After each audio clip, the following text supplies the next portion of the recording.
கர்த்தருடைய பரிசுத்தமுள்ள நாமத்திற்கு ஸ்தோத்திரம்.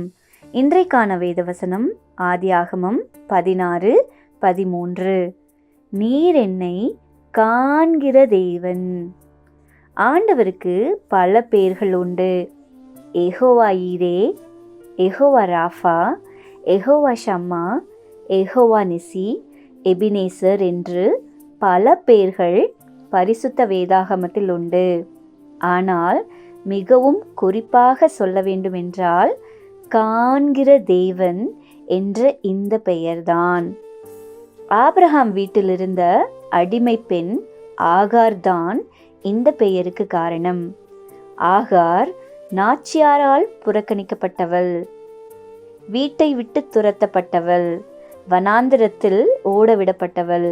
அப்படி அலைந்து திரிந்த நேரத்தில் அவளுக்கு உதவிய தேவனுக்கு இந்த பெயரை ஆகார் கொடுத்தாள்.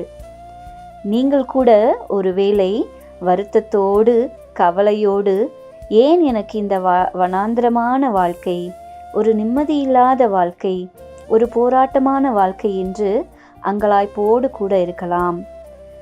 நான் நல்லாதானே ஜெபம் பண்ணுறேன், தவறாமல் சர்ச்சுக்கு போகிறேன், தவறாமல் வேதம் வாசிக்கிறேன், ஏன் ஆண்டவர் எனக்கு இன்னும் பதில் தரவில்லை, ஏன் இந்த வனாந்திரமான வாழ்க்கை, ஏன் இதை அனுமதிச்சிருக்கிறாரு, அவருக்கு கண்ணு இல்லையா, எல்லாத்தையும் பார்த்துட்டு சும்மாவே இருக்காருன்னு புலம்பிக் கொண்டிருக்கிறோம்.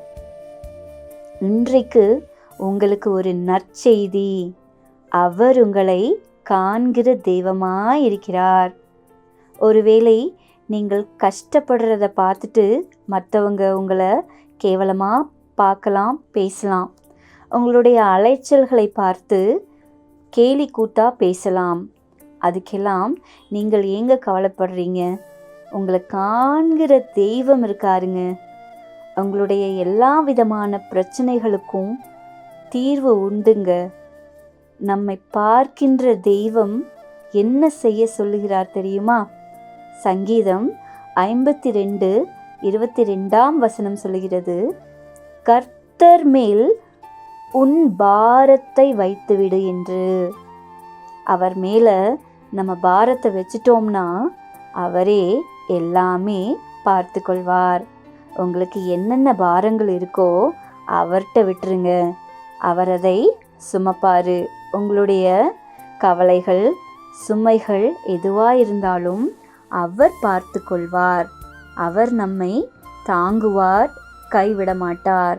அவர் நம்மை காண்கிற தெய்வமாயிருக்கிறபடியால் ஒருபோதும் நம்மை விட்டு விலகிட மாட்டார், கைவிட மாட்டார்.